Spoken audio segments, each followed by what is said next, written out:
was going to say good morning, but I guess it is still good afternoon.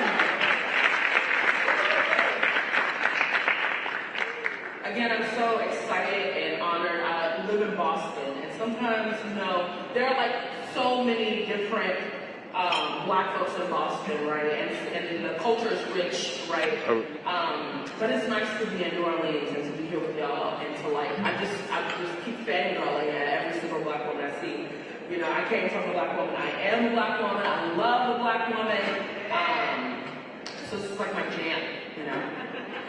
This next poem is also about a Black woman by the name of Margaret Garner. Folks are familiar with Margaret Garner. And if not, she is kind of the character, who the character is based off in Beloved, in Toni Morrison's Beloved, right? But Margaret Garner was a woman who was enslaved. She had 4 kids and a husband. If you look at like some of the history notes, you'll see that her first child was very dark-skinned and, you know, of her husband. But the rest of them, it looked like came from the master, right? Or she was raped by the master.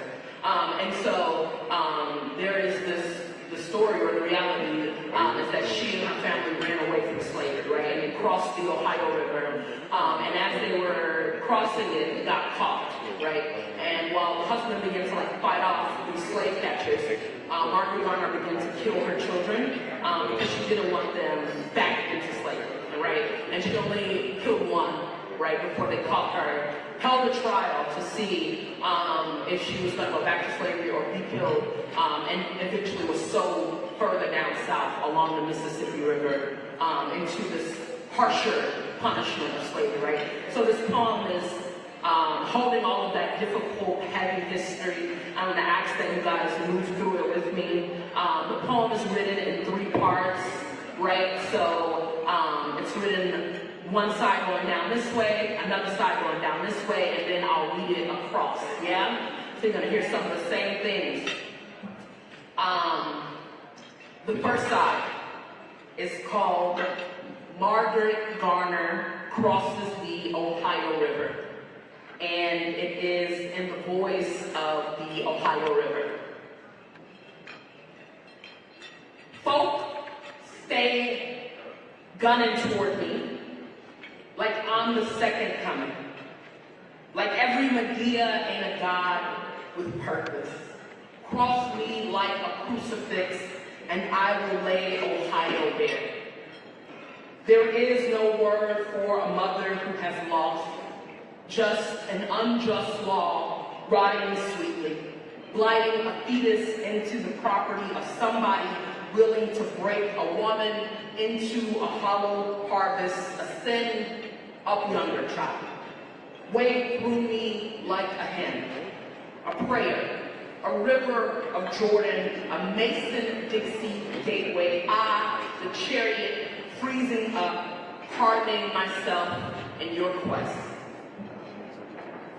Second is called Margaret Garner Crosses the Ohio River, only to get caught and sold down the Mississippi in the voice of the Mississippi River.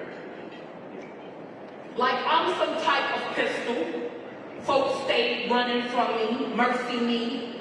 I thin the bloodline, I devane the country with a kitchen shank. Mississippi, seldom downriver, there is no sympathy for a child gone to clean sugar, cotton stalk, crowning the bones, cane fields, hankering the mouths, split the family into quarters with a slip of sail, big money, old man river, steamboat, I may be a wound of water, but can as easily be a tree, poplar or dogwood, the soil of the South, the blood on my hands, a balm. And this is the third way, and the cross. And it's called Margaret Garner Crosses the Ohio River, only to get caught and sold down the Mississippi, or the mother stands trial for murdering her children, in the voice of Margaret Garner. Folks stay gunning toward me like I'm some type of pistol, like I'm the second coming. Folk stay running from me like every Medea ain't a god. Mercy me. I thin the bloodline with purpose. Cross me like a crucifix, and I devane the country with a kitchen sink. I will lay Ohio bare. There is no Mississippi seldom downriver. There is no word for a mother who has lost sympathy for a child gone to clean sugar, just an unjust law rotting sweet. Cotton stalk crowning the bones, blighting a fetus into the property, cane fields cankering the mouth of somebody willing to break, split the family into quarters, a woman into a hollow harvest with a slip of sell big money. Ascend up yonder, child, wade. Old man river, steamboat through me like a hymn. I may be a womb of water, a prayer, a river of Jordan, but can as easily be a tree, a Mason-Dixie gateway. I, poplar or dogwood, the chariot freezing up the soil of the South, hardening myself in your quest, the blood on my hands, a balm.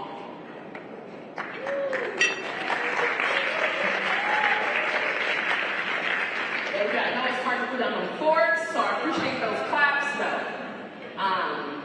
Yeah, but I'm just thinking about that and all of the ways when it feels like we don't have power. I think somebody said that earlier, right? Like being oppressed, they make you feel like you don't have power, when the reality is we have it all. And I think about Margaret Garner and the choices she had and how she still, chose to take things into her own hands and to claim her own power and whatever capacities that look like, right?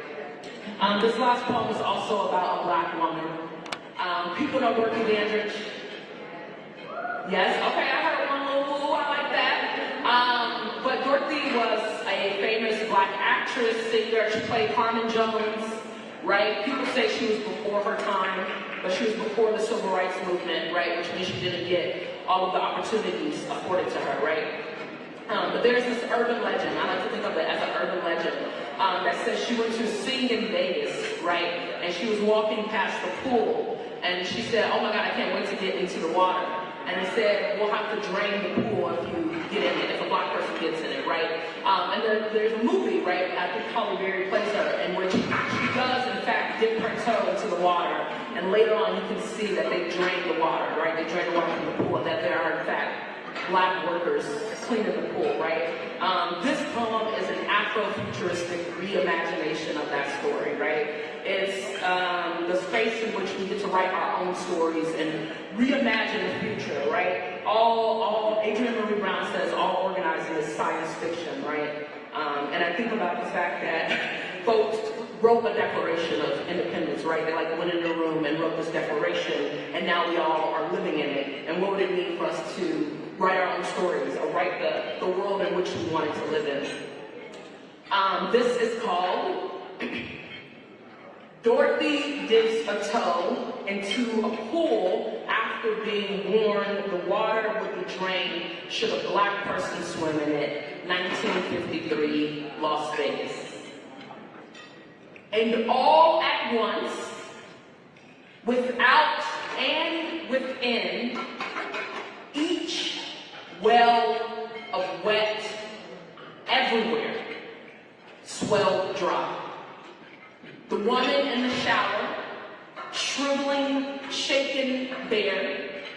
The cook steaming at the sink's faulty faucet, the rust teeming and dragging itself through pipes. Chalices unfilled, air wilts the face, moisture abandons the flesh, the breath, the girth, water unflows, reruns away like blood from a wound. The swimming pool, brimming moments ago, now hold mothers who hold babies dry sobbing at its base. Guests at the last frontier lay leisurely, their bodies broiled brittle on the deck. The Black spell is the yes cascading over a no. The anti to the anti, all kept from me in spite shall spite keep from you with force, and in another land, unpromised, the color blue opens and spreads to blanket each eye. Dorothy stands at the water's ledge. Her curls and linen lie loose.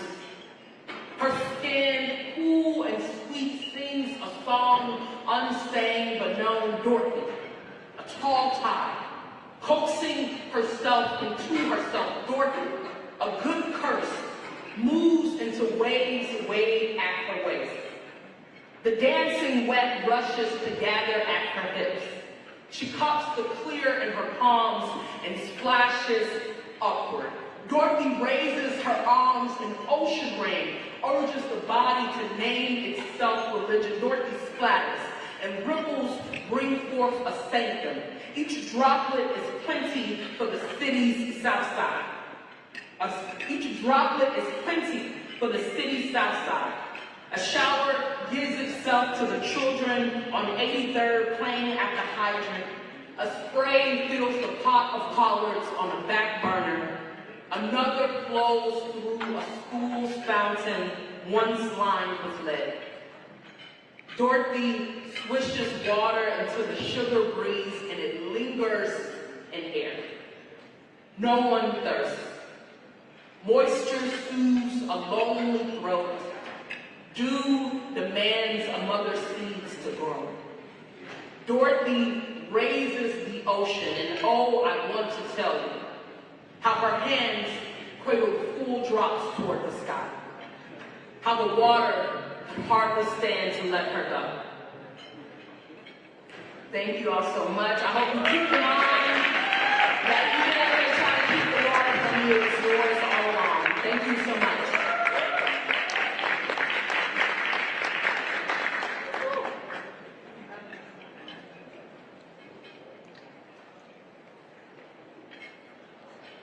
Thank you so much, Portia, for those words of inspiration. Thank you for sharing. I would now like to invite DC Marshall up to the stage from Black Women's Roundtable for the formal luncheon program that's being hosted by our wonderful friends at the Black Women's Roundtable.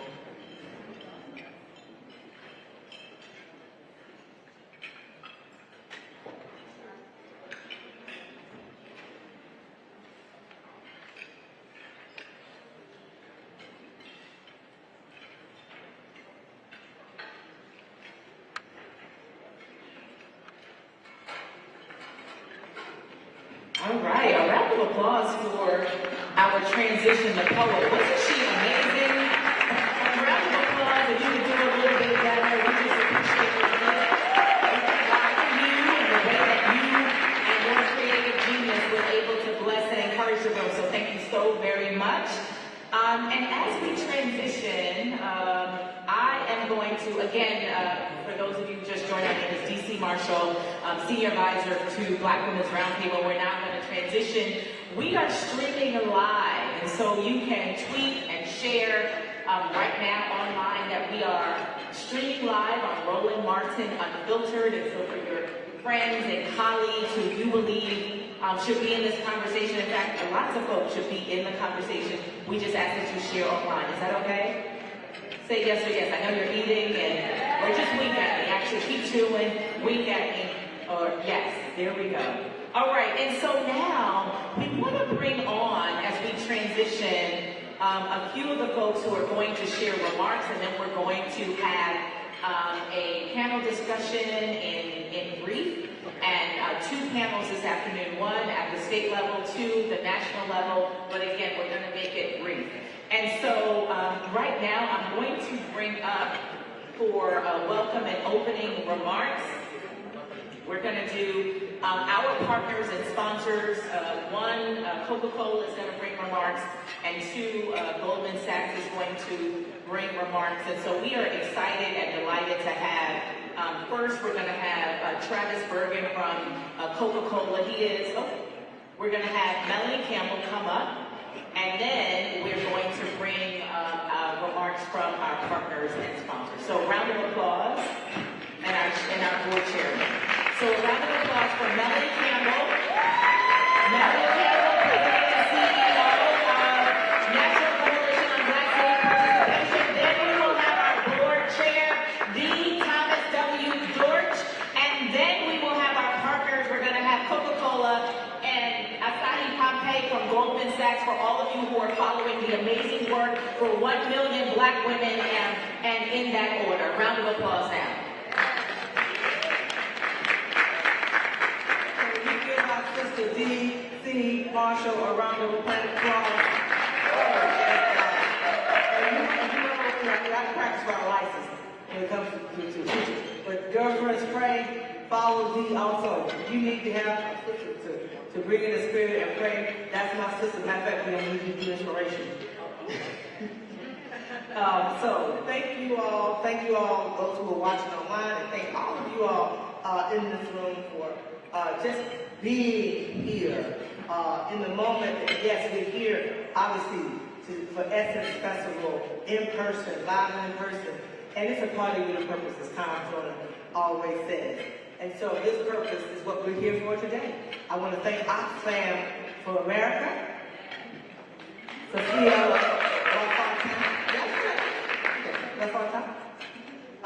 who also will come up to bring co-host remarks. Oxfam reached out to us through our sister Joy on Norwood, and so we lift Joy up again as she's under the weather, and you know she's here. And all of the Oxfam family, can all of Oxfam wave your hand, those who are Oxfam folks in the room. And so we're here for a serious continuation from this morning. And this focus is around the power of our leadership as Black women in this country at a time that we need to use all the power and faith and organizing and empowerment and loving, as I said in the last panel, on each other that we can, so we can win this battle against the attack on our rights, voting rights, our reproductive rights, LGBTQ+ rights, our freedoms, our privacy, and the ability for us to lead this nation better for the generation that's here and those yet to come. So I thank you for that. I'll say more in my closing remarks, but I want to bring up at this time my mentor, my friend, my leader, a brother who, I don't know how he does it. I'm going to tell you where he at today. And when I tell you, he goes all over this country, big towns, small towns. He can go in corporate rooms, he can go in the White House, he can be right there on the grassroots level in the community. Has never, ever forgotten that his power is about helping people and empowering people. And I was one of those little girls from the school that he helped empower and saw something in me I didn't see in myself when I was a student at Clark College a few years ago. And it got me involved with the NAACP. It got me involved with understanding my power much earlier than I think I would have had God not brought him our journeys together. And no matter what, if I call Tom George Jr., he will say yes most of the time. And he said yes to 1 year to serve as the chairman. I think it's been 5 or something like that.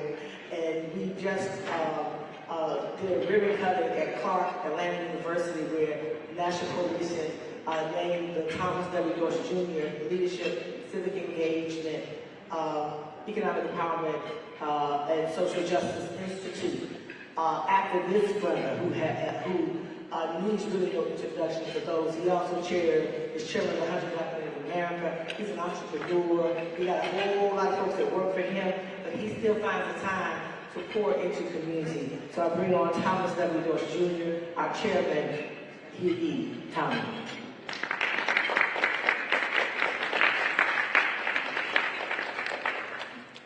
Well, good afternoon.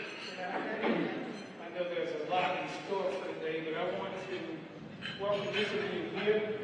I want to, of course, thank our phenomenal corporate partners who've been with us over all of this time and who continue to make a difference in all of our communities. You'll hear from them in a few minutes. But today is a time of challenge for all of us. While Tom Joyner took it to the next level, it was my sister Susan Taylor who originally said party with purpose. And that's what Essence turned out to be every year.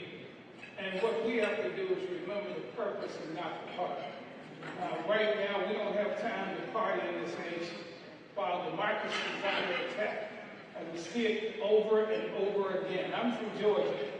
54% of all of the people in Georgia are women. 31% African American, 16% Hispanic Latino American, about 2% Asian American. We make up the majority, but it's white men in our state who are afraid of losing that power. They're afraid throughout this nation of losing that power. And so what they're busy doing is trying to ensure that they're going to stay in control over and over and over the decades, and we cannot allow that to happen. So it's up to us. You know, it's amazing. I have 7 granddaughters out of my 14 grandchildren. I turned 72 in April of this year. I grew up during the time of segregation. I never, ever thought I'd see it again in this nation, where people are fighting in terms of keeping all of the citizens of this nation from having access. And if we don't vote, and we keep saying over and over again, if we don't vote this year, if we lose one seat in the Senate, and people forget it, it is a challenge now because we got a couple of folks who own that. On one party, I'm not supposed to be nonpartisan as the chair. I deal with reality. My mom and father told me, know ye the truth, and the truth will set you free. There are a couple of folks who aren't clear about which party they're in. And so while there's a split, almost 50-50 in the Congress and the U.S. Senate, and I worked for the U.S. Senate for 16 years before I got a real job. I started my first company in 1994. But the key thing for us to understand, our challenges are here. Again, it is the right of woman to choose. Without women, this world ceases to exist. And you have to understand that people forget that women, unfortunately, too many women undervalue their value. Because when God, and I'm a proud and serious believer in faith, but when God created woman and man, woman was taken from the side, as the Bible says, not from behind, and we're partners. But at the end of the day, if women weren't here, the world would cease. And we have to understand that. And women have to understand their power. I want all of my granddaughters to be able to live in this nation and succeed and do what it is, whatever it is they choose to do. The same for my grandson.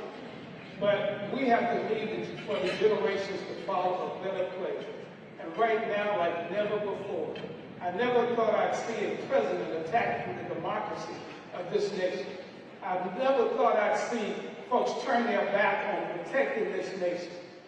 And so we have to make sure that we vote and we get people who understand government of the people, by the people, and for the people. So we have to make sure not only in these rooms when we partake in these meals, we got to make sure we're all in the streets.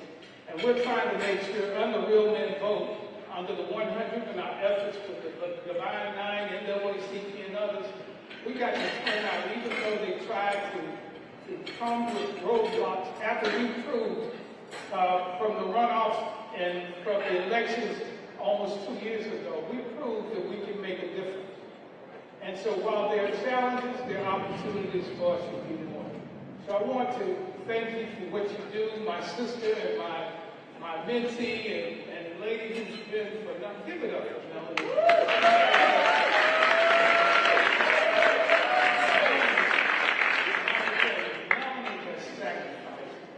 So much for our people. She could have taken corporate jobs. She could be anywhere she wanted.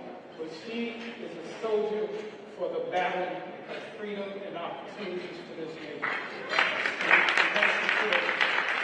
As I prepare to sit down, please, folks, I mean, I know people have gotten comfortable. I wear my mask for 2 reasons.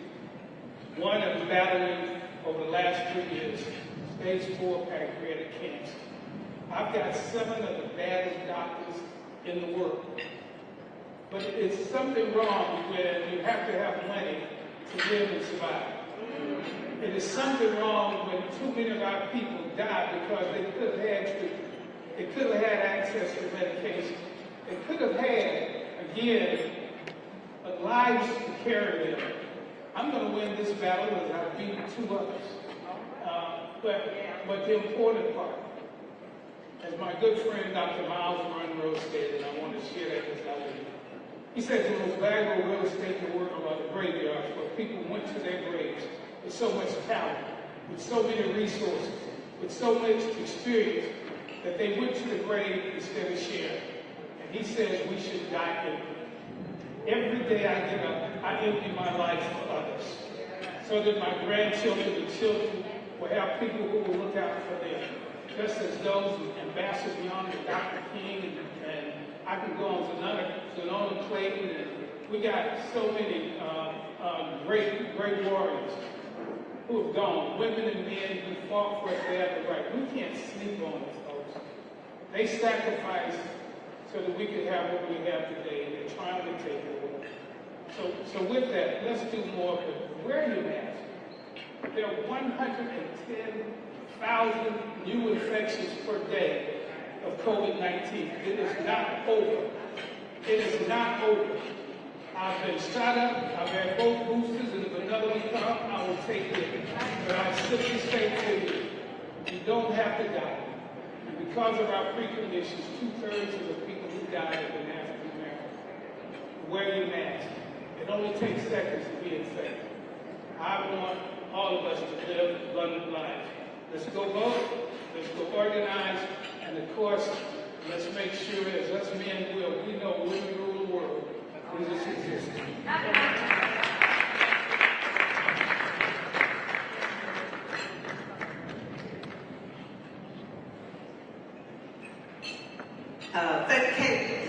I want y'all to stand up for Tommy Bush.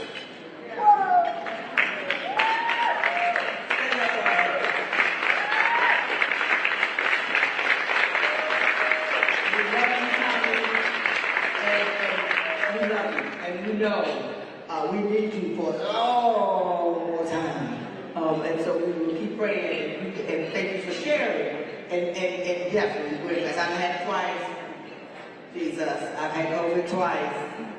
You don't want it. It's not the flu. I'm going to die from the first one. Now, again, Ms. Hughes will go ahead and reintroduce Travis Berger, Director of Community Marketing, the Coca-Cola Company. Coca-Cola is an awesome partner for the Black Roundtable. Thank you for joining us. Following him, Sophia LaFontaine, Senior Advisor, Alliance and Strategic Partnerships, Oxfam America. Following her will be Asahi Pompeo, Partner Global, Head of Corporate Engagement, Goldman Sachs, and President Goldman Sachs Foundation. And she will talk about the 1 Million Black Women Initiative, which I'm blessed to be an advisor of, as they continue to invest in Black women $10 billion over the next 10 years.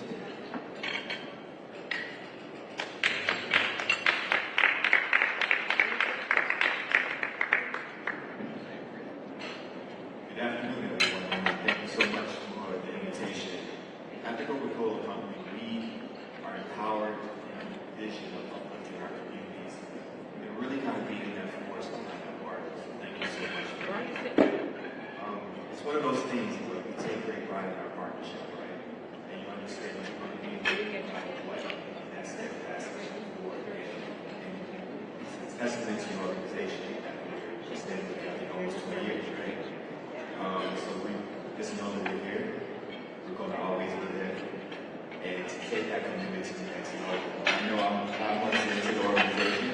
5 months into my work, also into the mental justice family. So I'm going to take this time to really embrace, learn, as they say, lean in, and really be able to build that force. So thank you so much for the invitation, and I look forward to it.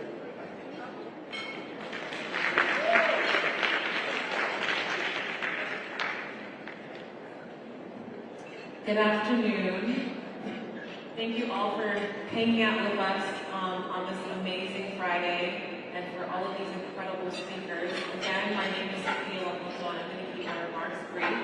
First, I want to say hi, Mom. Thank you for watching from Shreveport, Louisiana. And I just want to say it's just been an honor and a pleasure for an organization like Oxfam to partner with the Black Women's Roundtable, Mississippi Black Women's Roundtable, Women in Progress, etc. We really do believe that those that are closest to the issue should be leading the way. And so it's just been an incredible experience to be able to help bring this event to life. And I look forward to hopefully more events like this in the future. So thank you so much for staying with us for the rest of the afternoon.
Good afternoon. Just like moons and like suns, with the certainty of tides, just like hope springing high, still I rise. Bringing the gifts that my ancestors gave, I am the dream and the hope of the slave. I rise, I rise, I rise. I know that we all agree when I say that Melanie is a national treasure. And it gives me great pleasure to be here with her and each of you. As Tommy said a few minutes ago, she is a soldier in the battle for freedom of our country. I'm going to make my remarks short and transparent. I'm Asaki Pompey. I'm a lawyer. I've worked at Goldman Sachs for 17 years. And I've risen through the ranks there to be the most senior Black person at the bank.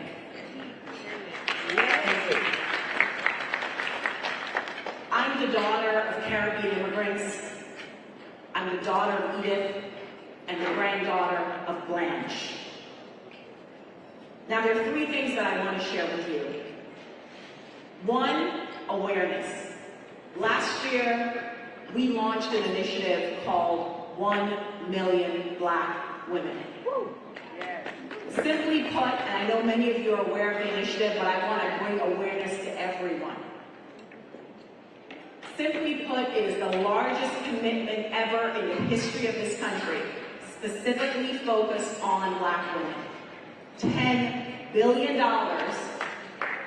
of debt and equity investments, and on top of that, $100 million in philanthropic capital to impact the lives of at least 1 million Black women and girls over the next 10 years. Yes. Second thing is how this initiative was birthed. This initiative was born of Black women, by Black women, for Black women. Now, we did it through listening tours. We've done 55 listening tours because we know Goldman Sachs, a 150-year-old investment bank, needs help to figure out how to best serve Black women. So this was a humble Goldman Sachs. This is a listening Goldman Sachs that says this must be, and I'm going to say that again, must be co-created with Black women. And so we've been conducting listening tours, and this is an invitation will continue to do listening tours, join us. We need you as to how to deploy that $10 billion in terms of investment and philanthropic capital by Black women, for Black women, with Black women.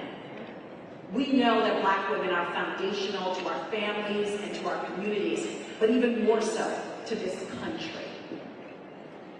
The last thing is, we also know that none of this would be possible without our voting rights and without a fair and democratic system to operate in.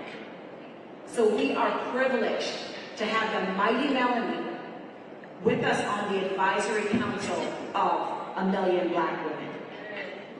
So together, out of the huts of history's shame, we rise. Up from the past that's rooted in pain, we rise. Join 1 Million Black Women. I thank you very much.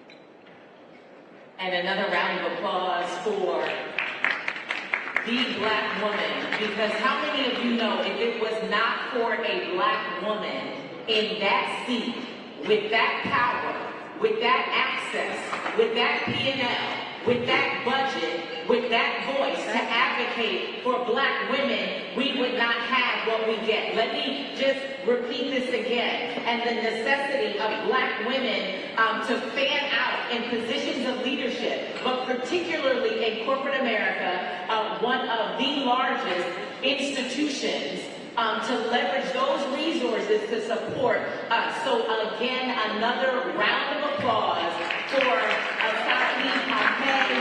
We thank God for you, my sister.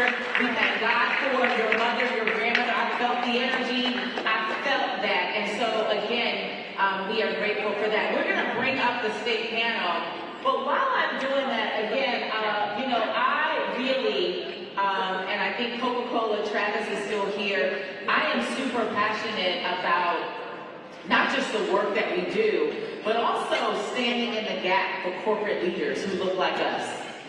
Because I know they go to the table for us, and it's often not easy. And so keep them in your thoughts and in your prayers that while we vote people into office to advocate for us, we also shall hold space for those who are also in corporate positions to make sure that the resources continue to support folks who look like us. Does that make sense? Say yes or yes? Yes. All right, yes and yes. And so now, without further ado, I am going to bring up the state panel, and I want to welcome you all to this discussion. A very timely discussion, a continuation of what we talked about and some of what you heard this morning. So I want to welcome you to the Black Women Leaders Power Table Talk number 1. And I'm going to have them introduce themselves and really just connect the dots from the conversation that we started this morning. So a round of applause for Helen Butler, Luana Brown, Olivia Duncan, Letitia, actually Tamika Ramsey, the Honorable Sheila Tyson, Anaya Vines, Cassandra, and Stephanie Williams. Round of applause. And so, who you are seeing here on the stage is an extension of the Black Women's Roundtable and the leaders on the ground. And so what we're going to talk about today is really connecting the dots. Our theme is our bodies and our votes. And so we really want to hear from these state leaders. We want to hear from them what their thoughts and their insights and their views are on the ground, because they have a very unique perspective. We need them on the ground. And so the conversation and the question that I'm going to ask to the leaders on the stage is really about you know, if you think about where we are right now, we are really in a conversation about the state of Black women mid-year, midterm. Yes or yes? The state of women and the state of Black women in particular mid-year, midterm. Yes or yes? It's the state of Black women mid-year, midterm, right? The state of us. And so the question and the insight that we are looking to hear from you, this illustrious panel, is really three things.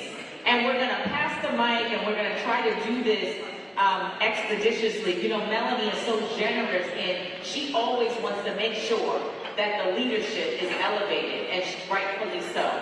But the question is, question number one, is the current state of women and reproductive rights.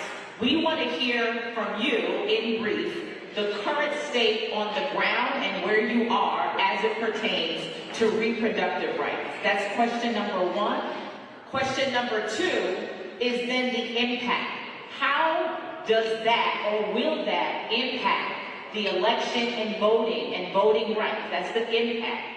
And then three, you can leave us with a call to action.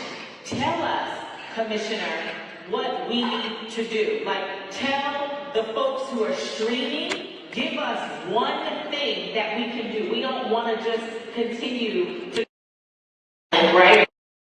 About it, Tamika. We want to hear the call to action. So we're going to move from right to left, and then we will wrap up.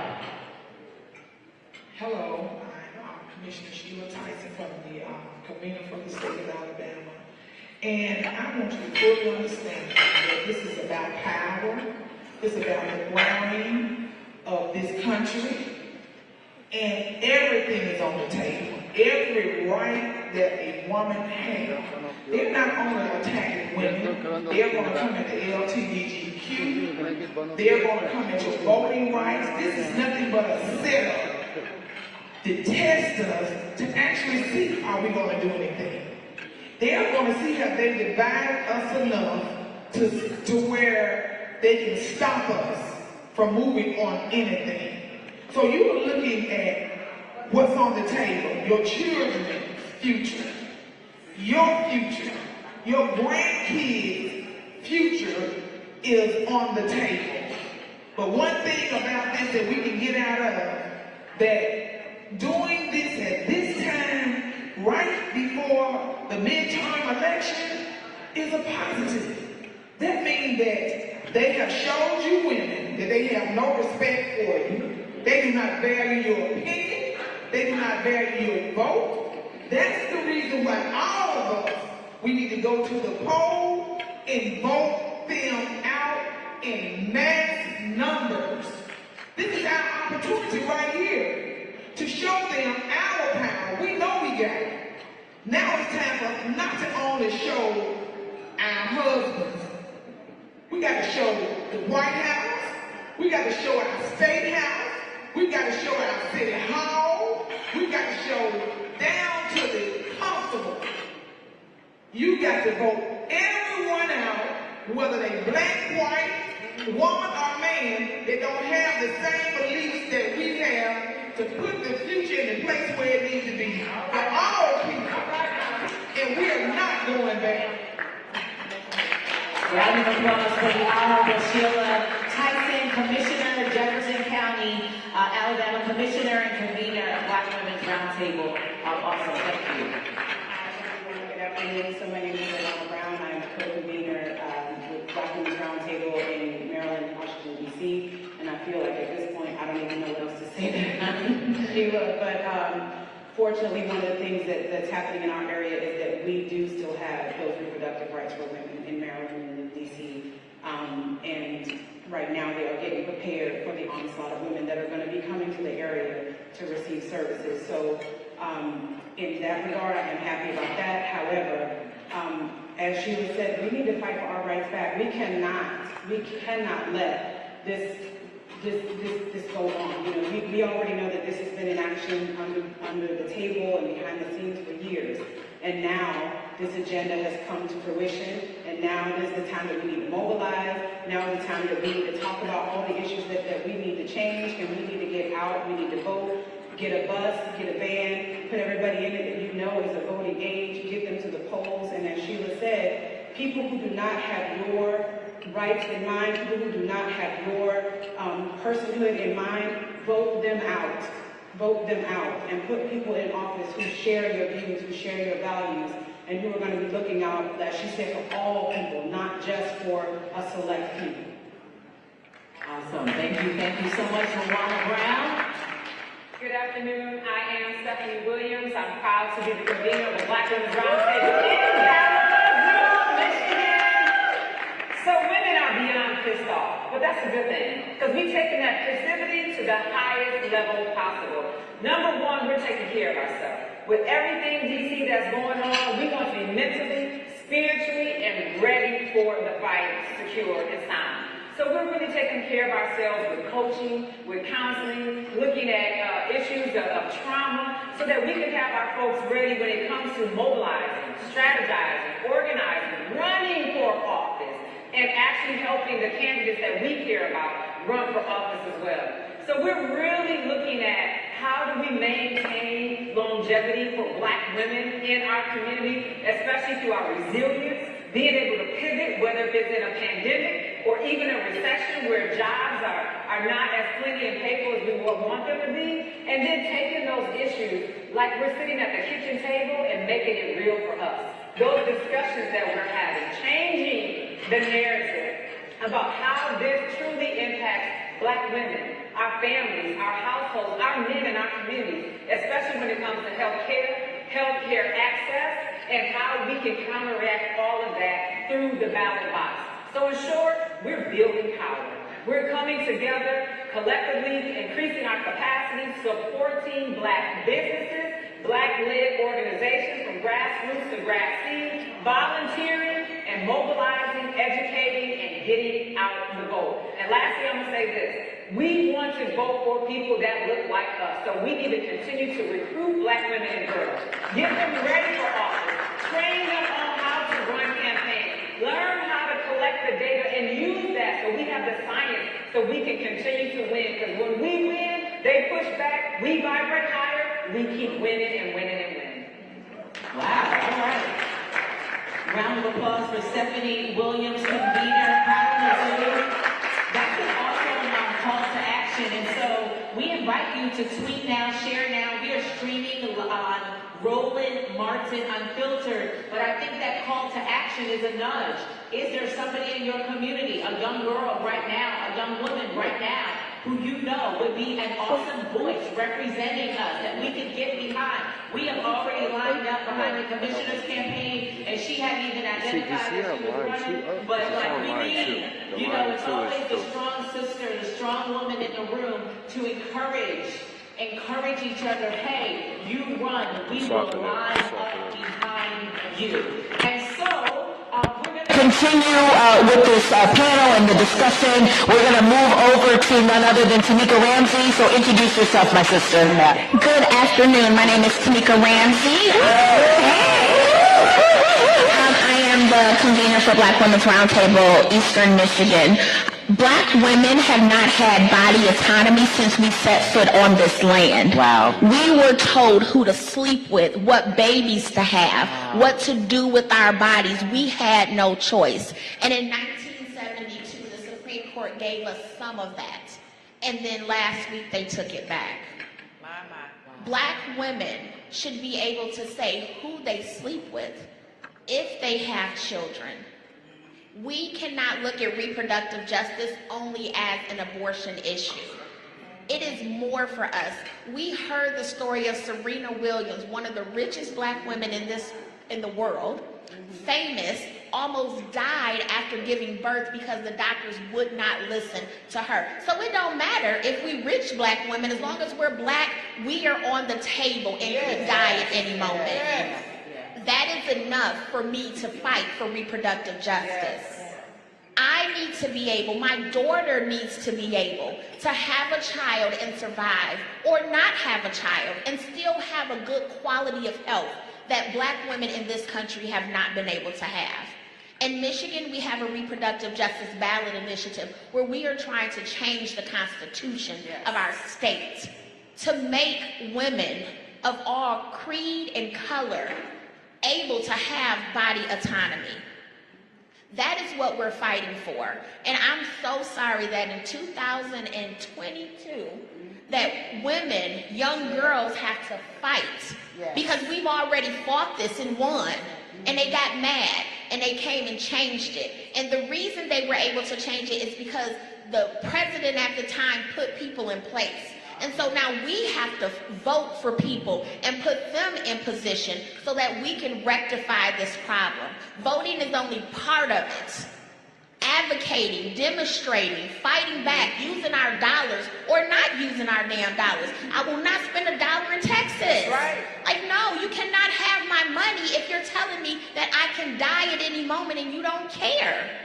We have to take control because we are the change and we are the saviors that we're looking for. Nobody else been trying to save Black women in this country but us. So we have to continue that fight. Thank you. Wow, and a round of applause for the Tamika Ramsey, convener, Michigan Black Women's Roundtable. But she said so much that is so powerful. We have not had body autonomy. Right, so just really level setting, the education and the awareness of that and the breaking down of that. But also I would share one other thing that is really important to know when Stephanie, says vote for people who look like us and think like us. It's important to know what Tamika mentioned is the previous administration put people in office. And so what I heard from a young king, his name is Darrell Cole, he's a champion for Black Youth Vote, and he says, what am I to say? He says, I understand that there were people put in office to make decisions right now, but it looks like the right now leadership made those decisions. And so Tamika, your point of clarity was so necessary. In the room, just say yes or yes. If the clarity was necessary information that we need to empower our communities to say, no, we still need you to vote, but also understand what's happening right now is not a right now strategy, that there have been people who have been lined up previously to make this decision and to begin this battle. So thank you, my sister, for clarifying that. And so again, I'm going to go right to social media, because if this information is helpful, it's useful, it's educational, then we just ask you to share online. Just share online this conversation. Share and follow these ladies, these women who are champions and generals on the ground, and so we can keep this conversation going. All right? And so now we're going to move over to the next general on the ground. Please introduce yourself, the Helen Butler. Well, thank you, Dee. What can I say? It's all been said. I'm Helen Butler, convener of the Georgia Black Women's Roundtable. And in Georgia, we've been on the news, and we're still in the news. In Georgia, women still have reproductive rights to a degree. But what the first thing after the Supreme Court overturned Roe v. Wade, what did our Attorney General and our Governor of Georgia decided to do was go to court and get the injunction lifted that was in place from allowing the heartbeat bill, 6 weeks heartbeat bill, from being implemented. Again, this was because, as someone has already said today, in Georgia, in 2020, we exercised our rights, our power to vote, and elected and changed not only Georgia, but we changed the country by having 2 U.S. senators elected. And so what does Georgia do? It came back and put in place a voter suppression bill called SB 202. But despite that, we still had a large turnout. We're educating people about the problems and the barriers that are in place. But we are not going to let them steal our joy. Because we understand that power that we have in our vote, numbers matter. Did you hear me? Numbers matter. So if we turn out in massive numbers, we can overturn all of these barriers that they're trying to put in place. So we've got to be good stewards. Someone said earlier in the panel that we must act 365 days a year. So we've got to register people to vote. Yes. We've got to educate people about the issues, about the candidates, and then we got to mobilize them. Yes. You've got to get them to the polls to turn out to vote. But the other thing is, we've got to protect that right to vote. Yes. In Georgia, they decided to change the composition of officials who implement election laws. And they'll be doing it for other things as well. But guess what? You can become an election official. So be a poll worker, be a poll monitor, be out there assisting the voters to exercise their right to vote. Call 866-OUR-VOTE.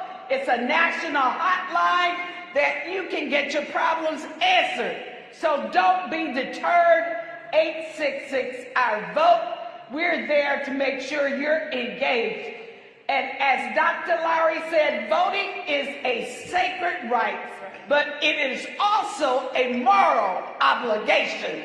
So, ladies, black women, we are a majority in Georgia. We can rule. Women are 52% of the voters, registered voters.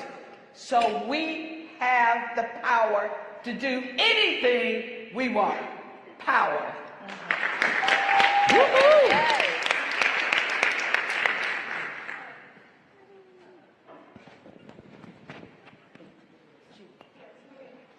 And none other, that was the Helen Butler, convener, Georgia Black Women's Roundtable. Thank you so much, Helen. We're going to move to the back.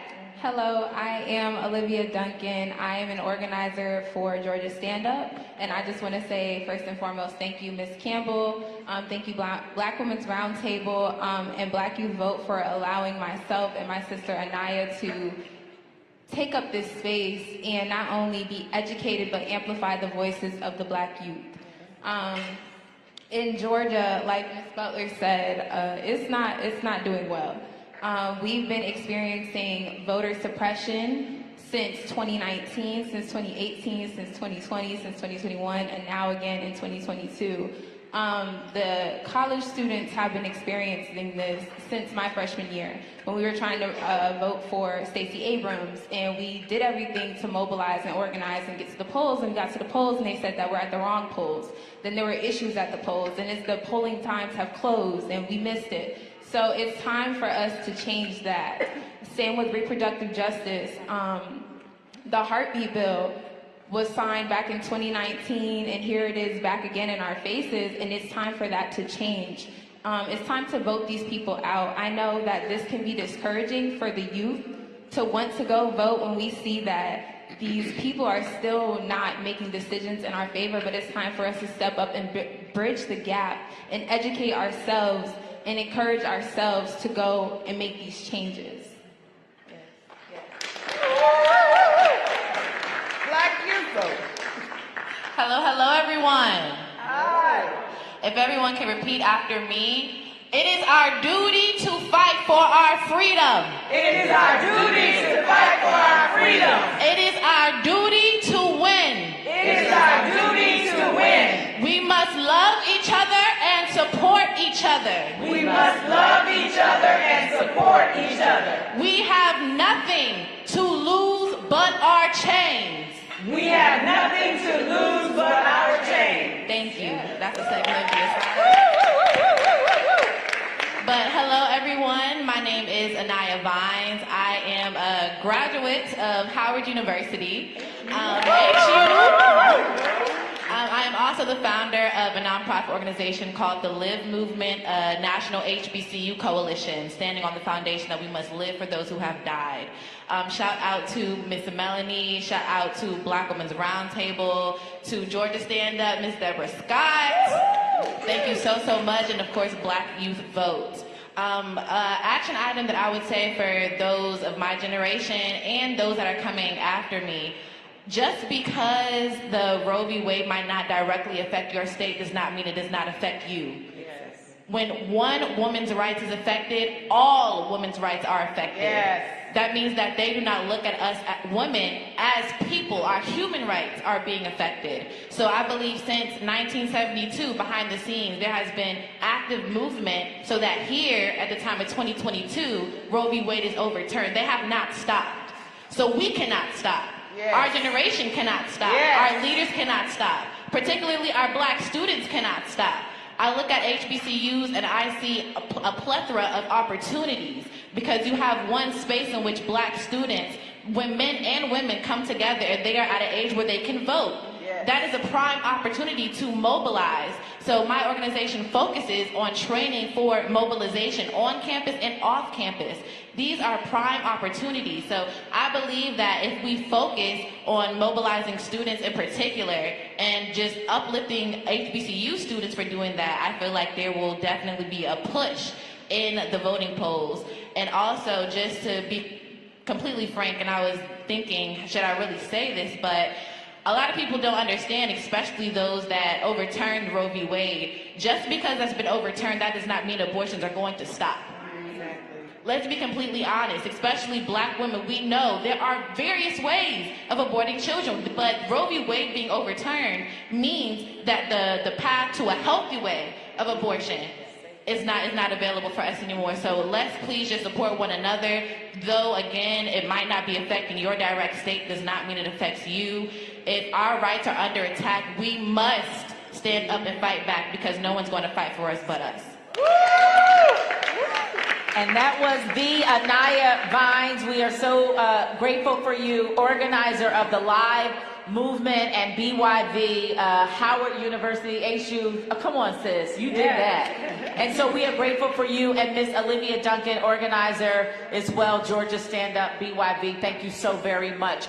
And so much has been said, but while we have a few remaining moments, I want to give the floor to you all, the leaders, in terms of what has not been said that needs to be said as it pertains to our bodies and our votes and taking your hands off our bodies and our votes. What hasn't been said that needs to be said in terms of impact on the midterm election, and the call to action is really important. So with our final few minutes, anyone who wants to chime in, go right ahead. Yes, I think that we need to talk to white women. Just lay it on the table. Because they married to the ones that's actually passing these bills. You're going to tell me that your daughters, all of their lives is at stake, but you have no control and no power in your own home? You can't tell me that. Start closing those bedroom doors. And your legs while you're at it. What? And then open your mouth and tell them that they are not going to treat women like this. Because that bill affects your life whether you believe it or not. You don't know whether it's going to affect your child, your grandkids, your niece, your church member. White women, you got to stand up with us. And you got to fight with us. And let these men know that they are wrong and they cannot control your vote and your power. Because it was disrespectful to white women just like it was for other women. So me and Sheila the same person. I was going to say very similar to the same thing. This country is made up of 13.7% Black people. If all of us voted our values, we still need the help of white people. Dr. Martin Luther King talked about the white progressive. If you are not helping us, you are in our way. And that's the simple conversation. I have white friends, we have difficult conversations all the time. Because if I can't have these conversations with you, you are not my friend. If I am fighting these battles by myself, you are not my friend. And we have to call people out. Yes. If you are not fighting with me, you are in my way. If you are not helping us, you are allowing us to be killed. We need to get a backbone. We need to say, I'm not dealing with you.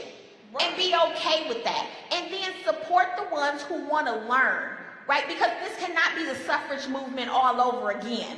It cannot be we working together as women until white women get what they want and then they leave black women behind. Black women not going for that shit no more. And I've been trying not to cuss that. We just not doing that no more.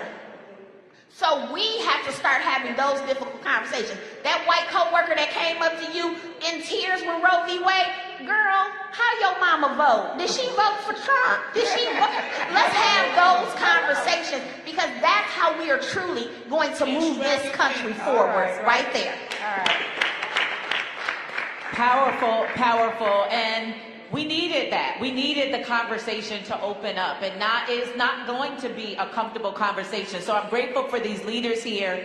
And as we wrap up, I'm going to say, because this is a room live of us, right, women.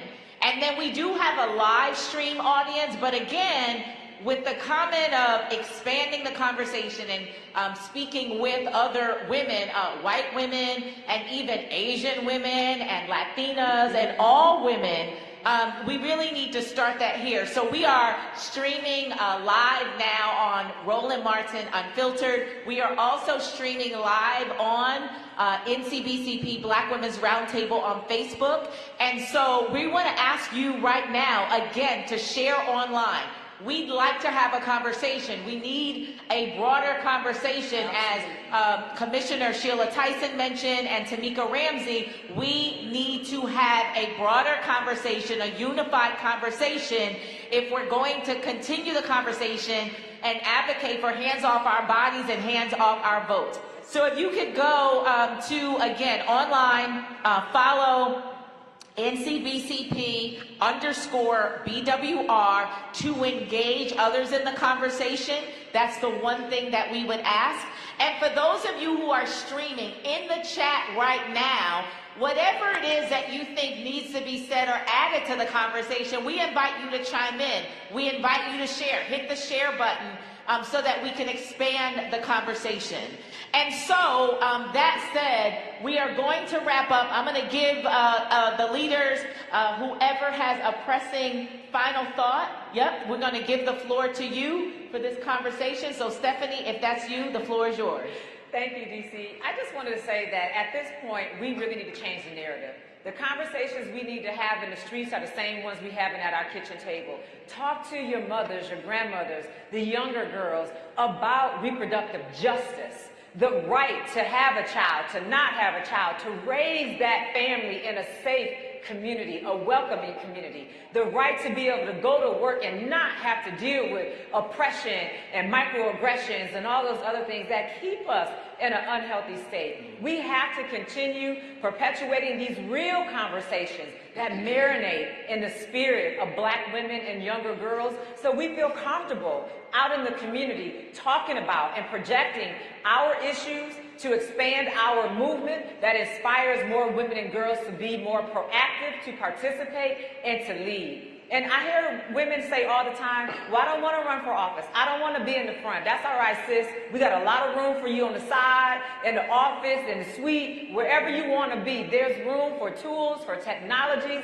for folks who can do research, who can write grants, who can help write, speeches, do social media. There is work for everybody to do. And this fight is ours because it's about power. It's about Black women and girls and our power, maintaining what we have and building on what we have to look forward in the future. It's about supporting Black entrepreneurs, Black businesses locally and globally, making sure that we're expanding the power of our money, of our dollars, and making sure that we're maintaining home ownership, make sure that we are growing capacity. So I just want to say that don't be afraid to have these conversations in the streets.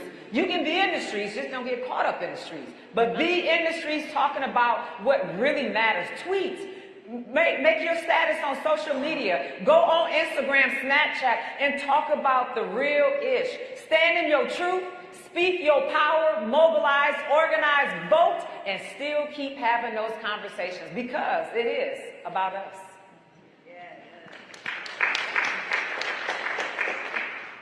I would also say, I'm very loud. You guys can hear me. No, we're streaming. No, we're streaming. We're going to ask you to wrap it, and then we're going to transition. Right. Awesome. I would say to those, especially around my age, please, please, please educate yourself. Don't just think that scrolling on social media on your TL, that means you are updated on everything women's rights. That is not the case. If we want to adequately fight for us and for women in particular, Black women specifically, we need to know what we're fighting against. We need to know the history of women's rights. We need to understand that at the front of every revolution, there has always been Black women. We have been the foundation. We have been the backbone of every major change in America, even before the creation of America. It has been us. So making sure that we educate ourselves, don't take just whatever anyone says to us as bond, but making sure that everything that we have in our brains, we are doing the research to make sure that we are actually making change for our people. So please, please, please educate yourself, not just social media, but let's hype up some stuff, let's do some research and get the job done. Awesome. A round of applause for this amazing panel. And as we transition, a round of applause for this awesome panel. Thank you so much for your voice, your thoughts, your insights.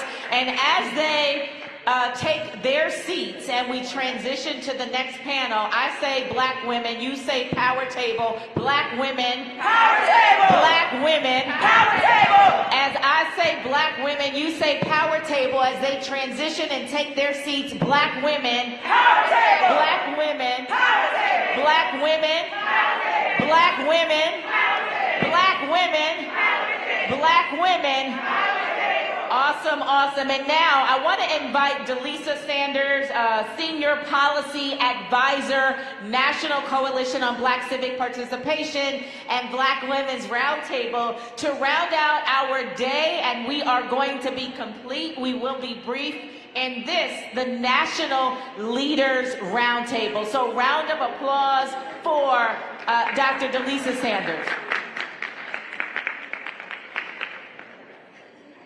Hey, y'all. Will the next panelists please come to the front? Will our next panelists please come to the front?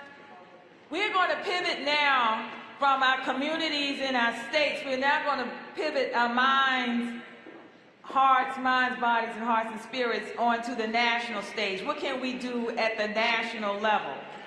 And hopefully throughout this conversation, see and feel the connection between what goes on in our communities actually ends up at the national, as they're all connected for it to work.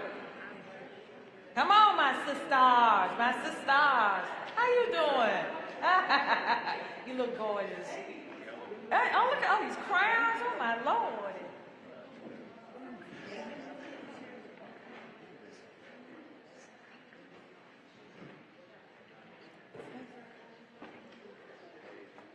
Okay.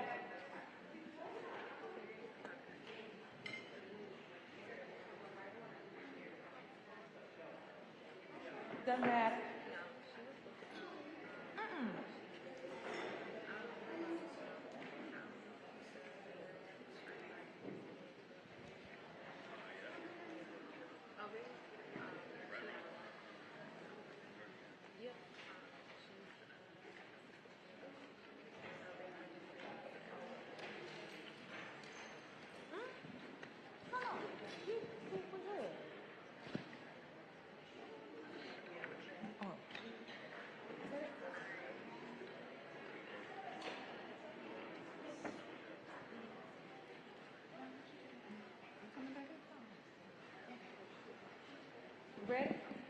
Y'all ready? Yeah. Y'all ready? Okay. How poetic it is to be here in this moment, where within a week, the Supreme Court of the United States made decisions that are rolling back the clock on our federal protections, on our rights and our freedom. How poetic that we just witnessed history in Judge Ketanji Brown Jackson becoming the first Black Supreme Court justice.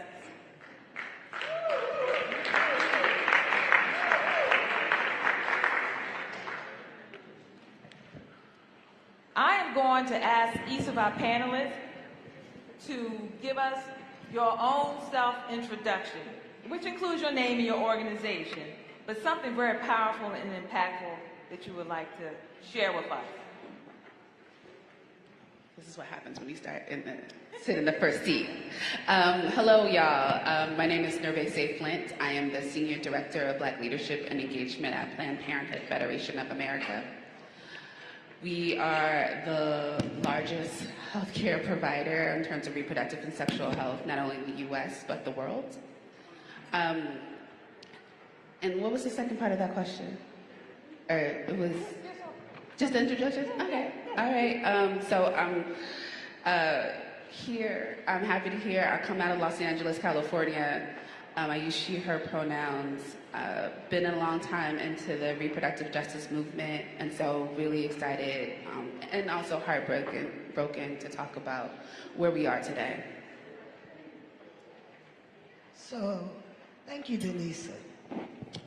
I am Felicia Davis. I am the proud convener of the Clayton County, Georgia Black Women's Roundtable, the county in Georgia that put a new crew in position. And I am also the founder of the HBCU Green Fund, where I work to green Black colleges. And I'm so pleased to be here, learning now that the future is indeed Black, and climate change is real. And so as we talk about the quartet and move forward in terms of these Supreme Court decisions, there's one that I will particularly lean into. And so with that, I will pass the mic.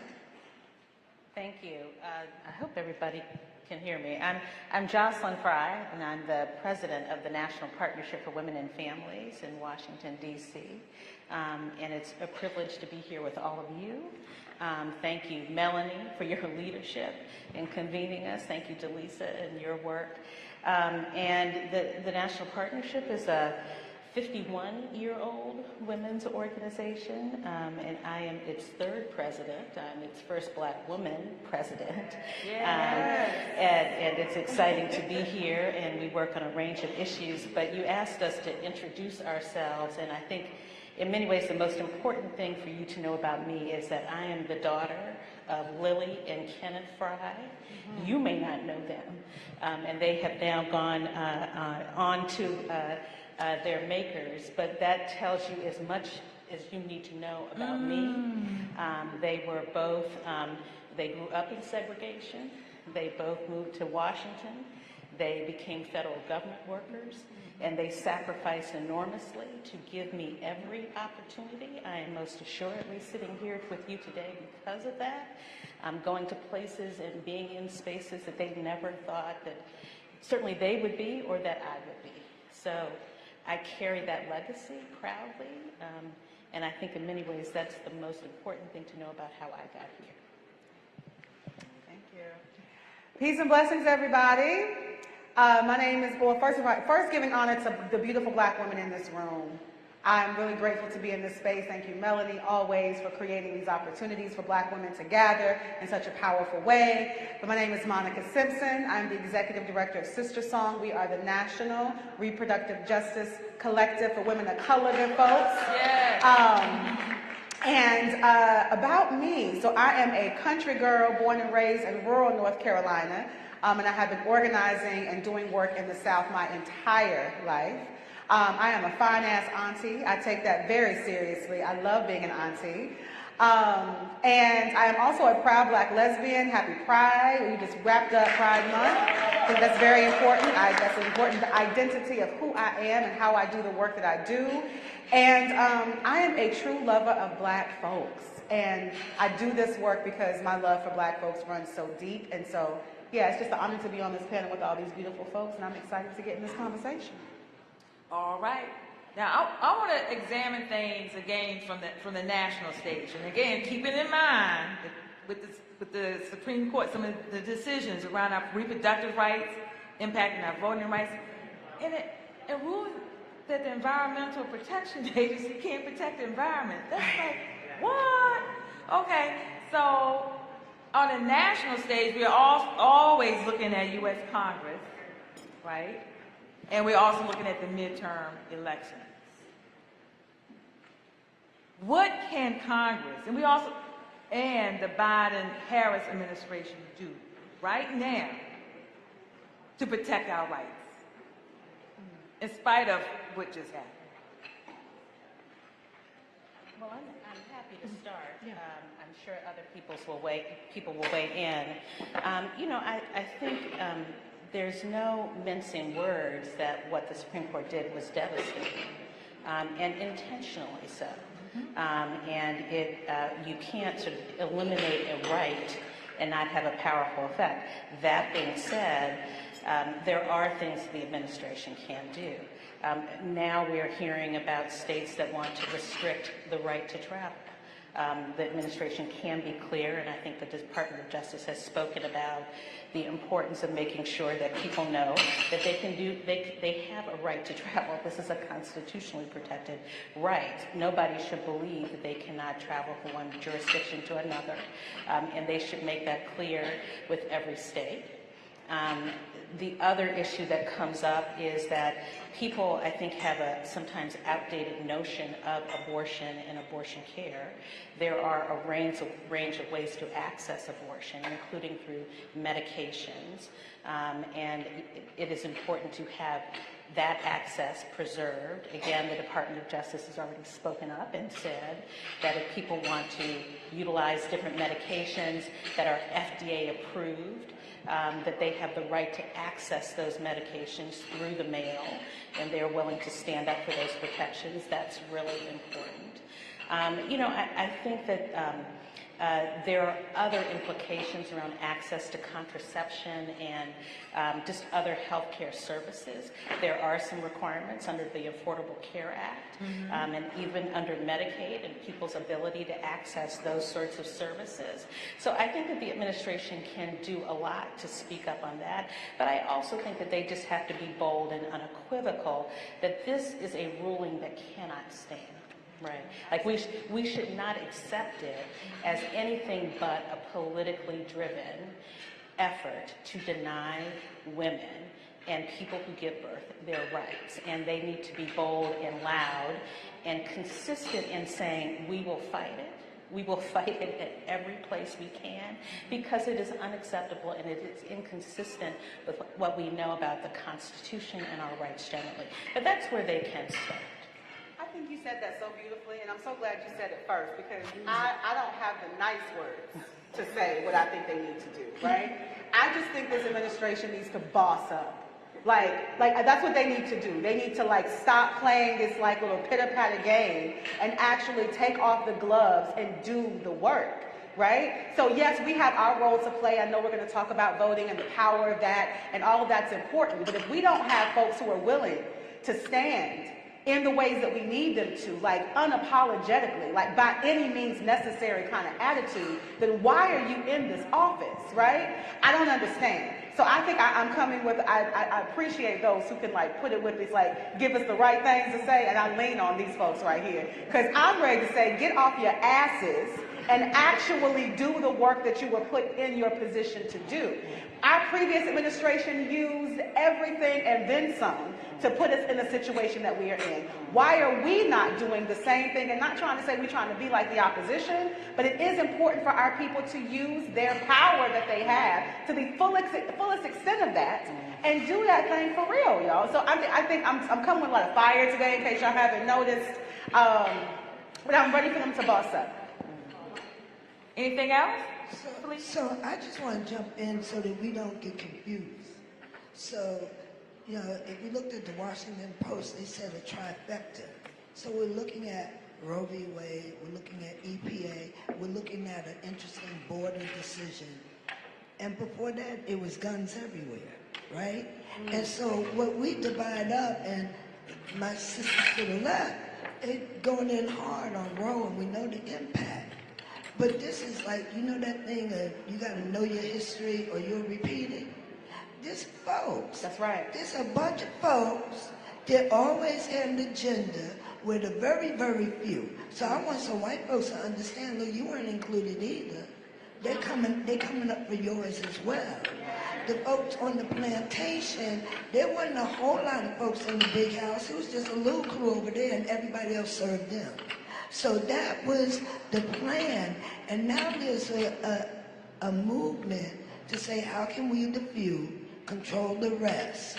And everybody, so the only way that can happen is if some of us work on Roe, and some of us work on the environment, and some of us work on that, and we miss the bigger picture.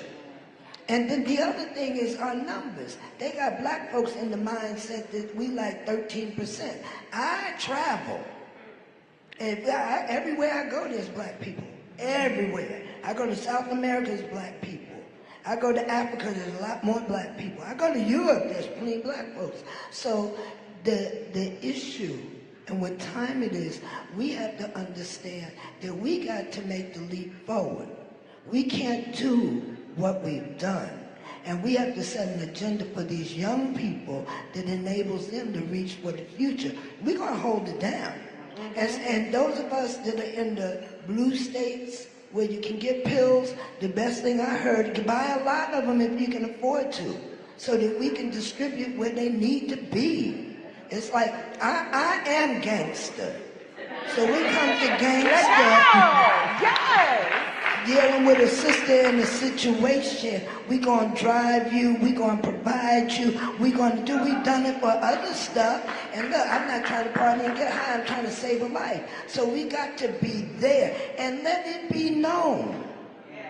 If you come for me, you come for all of us. That's it. So that's what time it is, because this is not a situation we want to. Would that it would be just about abortion. It is not. You want the whole body. You want my body again. And on the strength of the women that I know that served in that way, not this time. Not this time. All right. Did y'all hear that? Yes. Go ahead. I mean, I feel like everything that's said is already said. So ditto everything that folks just said. The only thing that I would just raise again, and I'm gonna pick up where you put down, is that we need to be intersectional and creative. So what does that mean? That means that even though this conversation is about abortion access, we know that black women are not just about abortion access, and abortion access is not just about abortion. It's an economic issue, it's an environmental issue, it's a criminal justice issue, it's all these other things that come into our lives.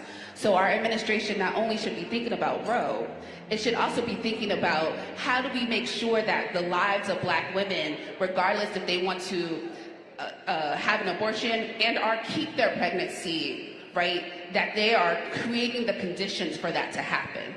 So we also need to be keeping them accountable of what does it mean to have fair pay.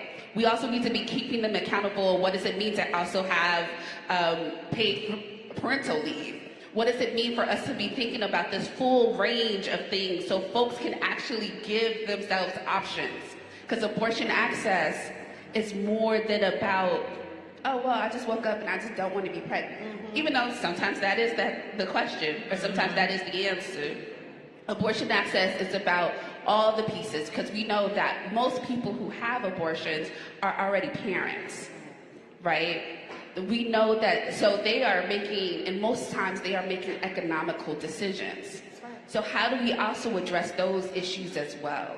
So when we when folks tell you that there is nothing to do because of the Congress and the way it's at, don't believe them. That's right. Tell them that there are many things that they could be doing around abortion access. There are many things that can be doing around reproductive and sexual health access. And it doesn't just stop at one piece of legislation or one court case. That's very important. But I'm hearing a common thread is tell Congress, which pivots me into where we're headed. We're headed to the midterm election. Well, we vote folks in and we vote folks out. What should we be thinking about right now? Also planning, preparing to do for the midterm to impact what's going on. I'm gonna start first. Yeah. Yes, ma'am. I don't want to follow y'all anymore. I think there's a couple of pieces. One, we need to get out and vote, but we also need to hold our folks accountable. I think it's no secret that Black women vote, and we vote at high numbers. We get out there. Older Black women, our more seasoned Black women, are one of the highest propensity voters in the country, right? But we need to also make sure that our vote is getting paid off after they get into office. So what do we also do after the voting? How are we holding them accountable? Are we asking them questions? What are you doing? How are you helping Black folks? And then after, make sure that they are actually holding the folks accountable. We can be asking elected officials right now, where are your stance on abortion access? Where is your stance on all these issues? Just because you came to my church doesn't mean that you got my back. So we need to be also having all of those conversations and having them answer to Black women in particular and Black birthing folks. So I think that's the first piece. I think the second one, this is not normal times. So we can't be acting normally. So that means that we got to, again, think big and creative on how we are engaging with our people. So that means we might have to have roundtable discussions in our living rooms. We might have to have roundtable discussions in our bedrooms. We need to be making sure that all folks are aligned and having conversations. So you got cousin and them coming to the elections and coming to the polls with you and asking those same questions.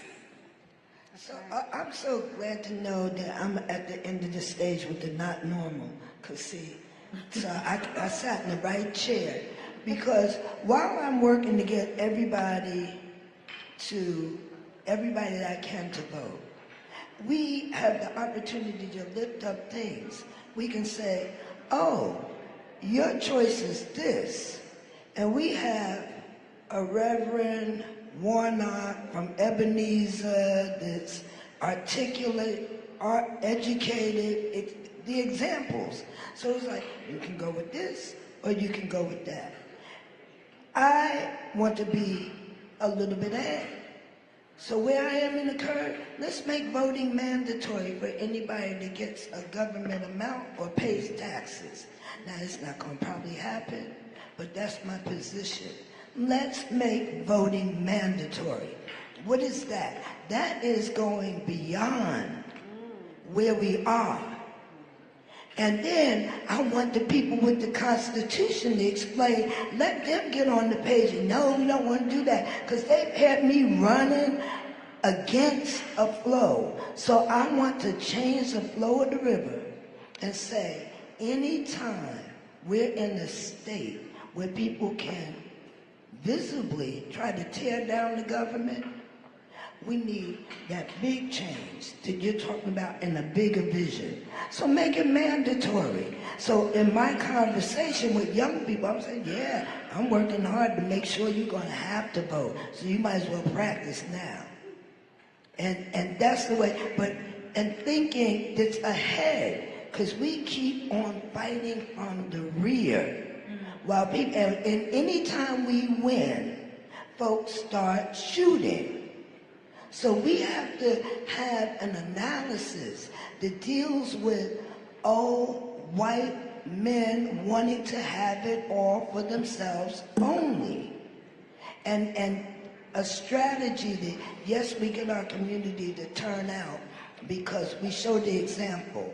what we pick is better than what others pick, and we move from there. Now I have the challenge of following you. I completely agree with what they have said. I think what I would say to anybody, in addition to obviously vote and why that's important, is that all of the issues that we work on are connected to each other. It is not just about your issue. And we have to get out of the mindset that as long as I have what I want or I have my issue protected, that I'm not affected. That's not true. And we have to be clear that even though the conversation at the moment is about abortion and abortion access because of the Roe decision, that is not the only reason why they fought on Roe.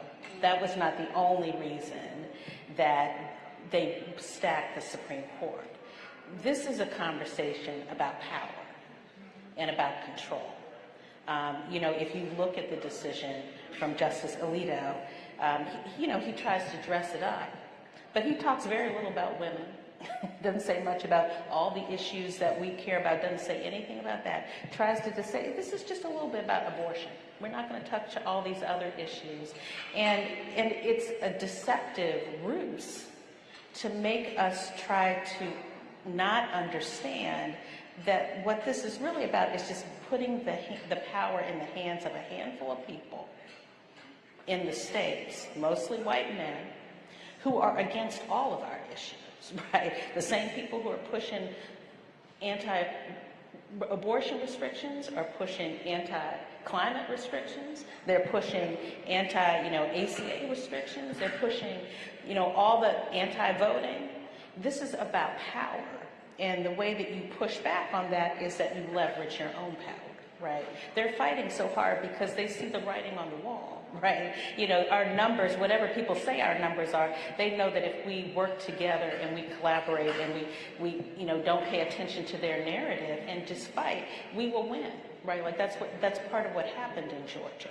So I think that it's important for us to vote and understand that we work together, we move together, that if one person gets left behind, then that's not satisfactory, because next time it could be us.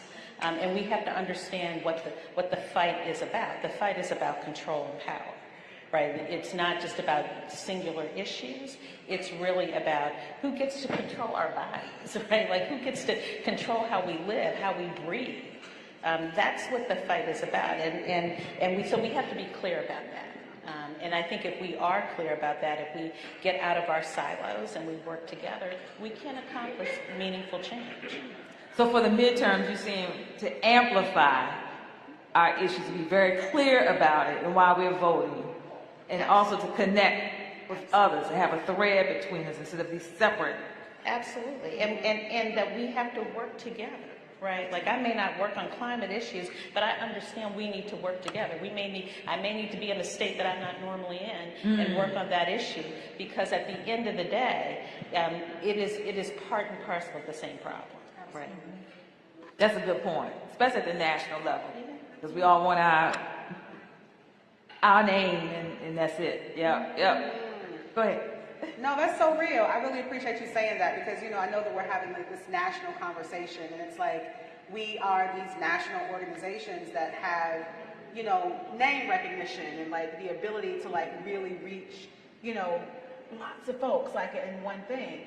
And I think it's important for us as national organizations, and this is something we try to do very intentionally at Sister Song, to not move our voice without making sure that, our members, our folks that we're working with at the state level, that they are actually moving that agenda for us, right? Mm-hmm. And so we're not moving our own agenda. It's like we are doing everything possible to have that direct connection to folks on the ground, so that when we're bringing out messaging, when we're talking about different things, and it's not just coming from us, but it's coming from the folks who are most impacted and most directly connected to the issue. So I just think that's important to name as like national organizations. Not to have that fly-in approach to just say we're showing up, but it's like how are we really building those relationships with folks on the ground to then be able to really influence and impact the way that we do the work. And I think everything that my sisters just said about like why this midterm election is so important is on point. And I think that one thing that's really exciting about this time for me when I think about what's going to go down with this election season is that for once, they can't ignore this question around sexual and reproductive health and bodily autonomy. It is going to be impossible for any person looking and seeking office to get on a platform and not have to have their stance clear, right? They can't dance around this issue anymore because of what has happened with this decision. And so I think that that is going to give us some clear indications on where people's values are and where they lie, and I think that is going to help us as we start to think about what candidates that we need to really move forward in leadership and the ones that we don't. So that's one opportunity that I see, but I just wanted to add to everything that my sisters have already just said. Okay, and we've just had someone join us full of joy, yes, grace, and beauty.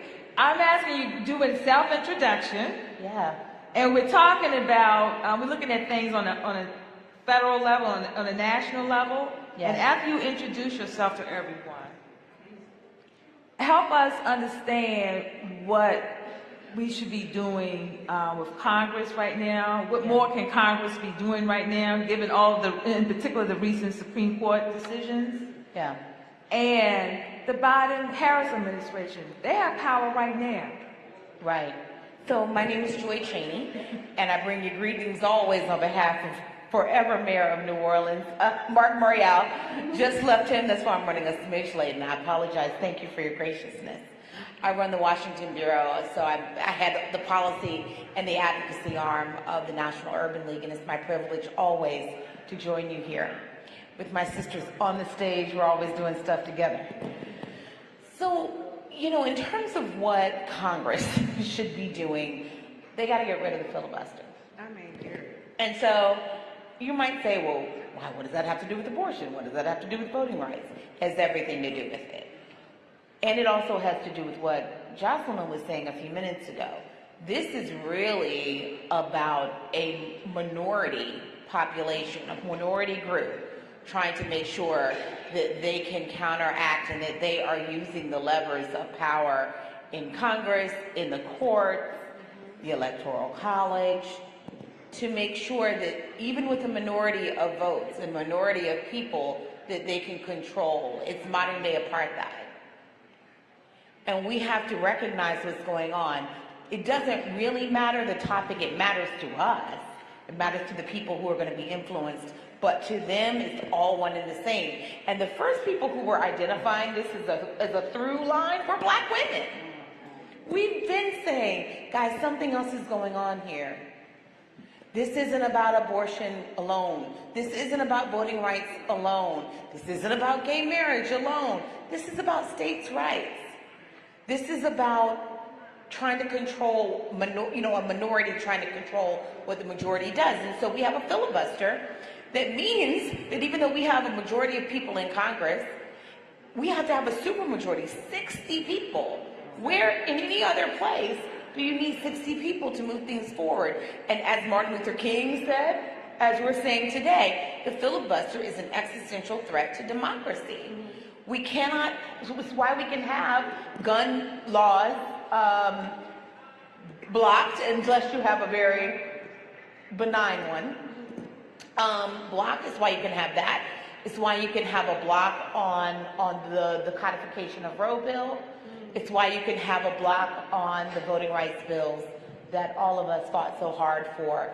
So Congress has got to figure something out around the filibuster, create a new rule about that, and we need the senators who are going to make that happen. And in terms of the president, in addition to continuing to fight for the filibuster, he's kind of allowed, a desire to see a change on specific issues, but I think we're going to have to talk about it holistically. But I think the president is also going to have to talk about what is really happening. The only people that I hear making all the connections are Black people. I'm going to be perfectly honest with you. They know it's happening. Republicans will tell you it's happening. And Black people, I include Clarence Thomas. He decided to tell us what was happening, much to their chagrin, in his concurrence. I can't. I know. And it's crazy. Black people of all stripes are just telling the truth about what's happening. We need the President of the United States to claim it and to talk about it, what's really going on, and that this is almost a modern civil war. boss up. So we need to have a talk.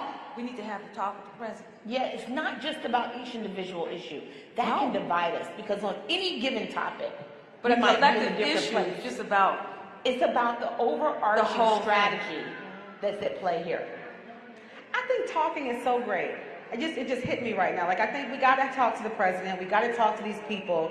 And there's a piece of me, like, I'm trying to bring my most authentic self into this conversation with you all today that's tired of talking. Like, what is that thing that we are actually going to do? Right? And so when you brought in this notion of like the modern day apartheid, right? Like, I really appreciate you saying that, because I think that we're going to have to start looking to our global partners and how they have had to handle like those, you know, those authorities that were over them, and how they've had to like really do that collective work and build that collective power to actually make the change happen from movements, from people. Like, we can't, of course, the Supreme Court has showed us that the courts ain't gonna save us. We have everything showing us that the people who are in power are hands are tied behind their backs. They're not saving us. So the movement and the power is gonna come from the people. And so I also just wanted to bring that energy into this conversation, that we're not going to win this fight by policy alone. We're not going to win this fight by voting alone. We're going to have to put that people power behind it and that movement building power behind it, so that they can actually know that we are for real. And you cannot deny the power of the people. Like, when you see that in mass, when you see that collectively, there's no denying that. And we've seen the pictures globally of when there are millions of people in the street together, right? Advocating against a thing or trying to move a thing. And that has literally changed entire governmental structures in global countries. We have to think about what that means in the United States of America too. I agree. Street heat. That's what I call it. Street heat. Come on. We need a lot more street heat. But you asked about Biden and Harris.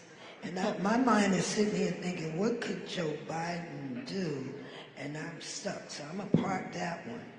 But I do think that Vice President Kamala Harris can show up hard as a sister, right? She can show up as a sister, which is I understand what I'm asking, right? Because the journey there is that you kind of subdue or suppress that a bit. But in this particular moment where I said, they're coming from my babies, they're coming from my bodies, and they've been coming from my brothers, right? So at this moment, I think if she were to step forward, just as a black, South Asian, but black woman, that's what she could do for all of us. Because we understood first time out why we couldn't exactly have that, because you have to be for everybody. But now we understand if we're for ourselves, that's the first step in being for everybody, because anything else is disingenuous on some level. So right now, I'm thinking about, how can I work in a manner that builds more space for her to do that? Because I think in that moment that could galvanize a power that we possess. And when we say do something, part of that doing, sister, we got to be quiet about it. Because we've been announcing. We're going to march, and announcing we're going to do stuff. And then, people can meet you there. But so we have to do some analysis. But if our sister would show up, if I was to send a message to the White House, I don't know what Joe could do, right? He doesn't strike me like that, but I think she could. There we go. What we're hearing, we need to show up. We need to make sure that our voices are heard. We need to be very clear, look people straight in the eye. We voted you in, we can vote you out. And that we mobilize. We mobilize and we keep making noise and demand and we fight back. We just can't. I agree. That's basically the sentiment that we have. I want to close on a high note, a really nice note. I would like to know in one word what you felt when you witnessed Judge Ketanji Brown Jackson being sworn in as the first black woman on the Supreme Court of the United States. Just one word that expresses how you felt in that historic moment. You want me to start? Yeah, go ahead, Joy. You've asked this question before. She's a great moderator. She always asks this. Is good. I think the last time you asked this, yes, I ma'am. Vindicated. But you know what I'm going to say today? Relieved. I feel like, look, we know that she's not going to solve all problems. It's not possible. And she won't agree with every one of us in every way that we want. But I'm relieved because I know that someone, not only qualified, competent, but compassionate and authentic, and sort of just in command of her craft is in the court. Yeah. And who is there about the Constitution, right? And about the American people and not on some ideological bent. And so I am relieved that at least she understands the assignment. I gotta say 2 words. I mean, I'm proud. Come on, sister, with your locks, and you just look extra black. Your name is extra black. Everything about that is exciting to me, right? Like, super proud. Like, go you. And the other word is bittersweet. Because time and time again, black women are put in these positions to have to hold the moral high ground, to have to, put all of our energy into like being in the midst in the sea of white supremacy, trying to make change. And I just want to hug this sister. I want to make sure that she knows that she is being hugged and loved on by as many black women as possible, because what she is being asked to do right now is not fair. It's not. Right? And so, yes, proud. I'm going to put my fists in the air and do all the things to celebrate this amazing, historic accomplishment. And I know what she is asked to do and where she is asked to sit and how she is asked to do it should not be what black women should have to deal with in the United States of America. Yet we are continuously putting our bodies, putting our minds, putting our communities, putting everything on the line just for our own freedom and liberation. And we've been doing that for decades. And I'm tired of that having to be our narrative. So I'm going to hold on to the proud, but I'm just going to acknowledge the bittersweetness of that too.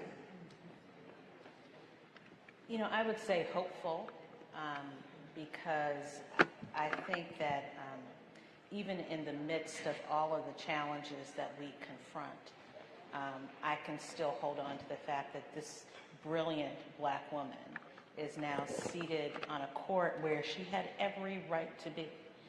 She was hands down the most qualified person, one of the most qualified nominees ever. She's more qualified, quite frankly, than some of the people she'll be seated with, right? And she stands on the shoulder of a legacy of black women who should have preceded her. So even in the midst of all of the things that people are doing to take away our power, I remain hopeful because there she is, and that's important, and it's a glimmer of hope. And we need to hold on to that hope because there's so much that people are doing to try to take away those opportunities. And her presence there is important for us, but it's important for all the people and young people who will come behind. So for me, I'm hopeful, and it just gives, a little bit of joy. Absolutely. One word. So my one word would be blessed, because I lived to see it. And then for me, like, I share in it. It's just like that, people say, I am Ketanji. I've been rolling around ever since. Like, I really am Ketanji. And I can't wait for Keisha to get there with her.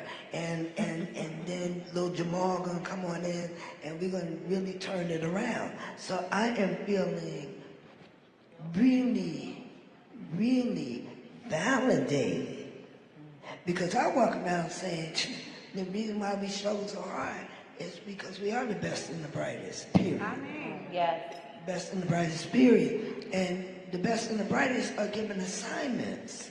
Because what other group of people could have carried the assignment?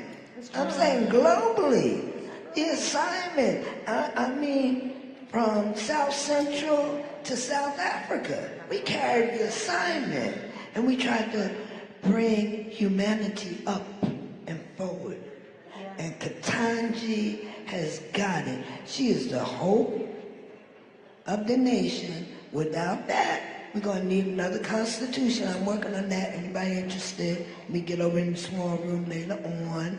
But because sometimes you can't repair a document if you weren't included at the beginning. Because I was never, 3/5. I was 6/5.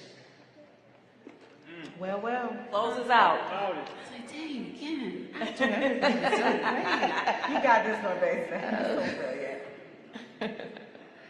I think I want to ditto the hopefulness. I think this is because although I am saddened that Black girl magic has to exist in the sense of we have to be resilient in ways that is sometimes extraordinary, right? And the toll that it takes on us. But I am a deep believer in it.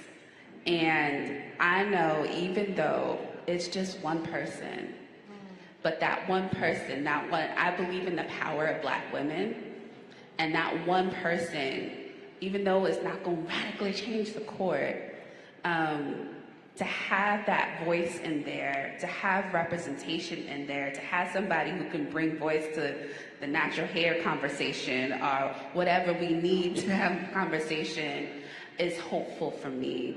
And that it will send a message, and it does send a message to a whole bunch of generation of folks to say, I think I can be there too. Well said. Yeah. Well, thank you everyone for being with us today and closing out, helping us close out today with this final power table talk of the National Coalition of Black Civic Participation Signature Program, Black Women's Roundtable. Our leader, Melanie Campbell, would you like to say a few words as we close out for the day? Our leader is coming up. She's going to say a final close out. And thank you so much. Thank you so much. Thank you, Delisa.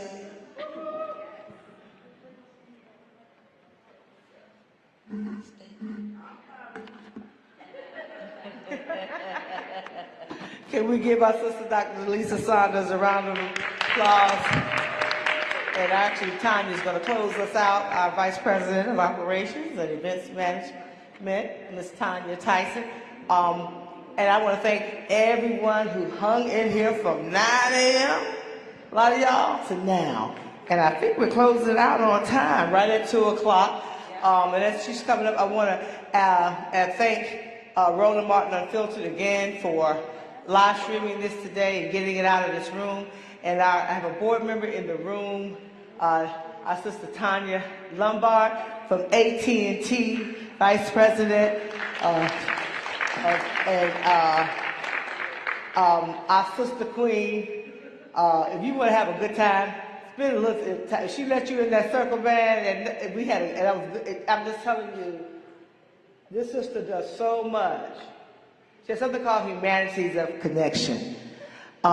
She's a New Orleans girl, born and reared, correct? So she's home, but I want her to know that we don't get a chance to get together much, but I just get together with you for a few minutes last night, lifted my spirits. She does a lot, just as a sister. Yeah, she has the title, but as a sister, she's always thinking about what she can do to move the ball for our people. So I know she won't say anything publicly today. Roland, we all rolling, but love you, sister. And we thank you for all you do for our people. Tanya, turn it over to you. And thank you, ladies. Okay, good afternoon, everyone. I'm Tanya Tyson, Vice President of Operations. And I want everyone to give all these wonderful, phenomenal women a round of applause for this excellent panel. And I want to thank everyone for attending and enjoy Essence Festival. Thank you. One last thing, make sure you follow us, stay with us, follow Black Women's Roundtable, yeah, you're right. And donate. We got to get in the streets and turn it out for 2022. Thank you. And thank you all, walk forward. That's it.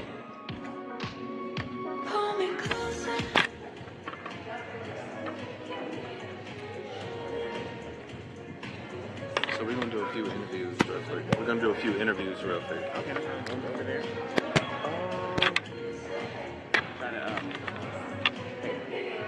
Probably, people probably gonna take pictures over there, so I'll probably just do it somewhere. Okay. We may do a setup on this conference room.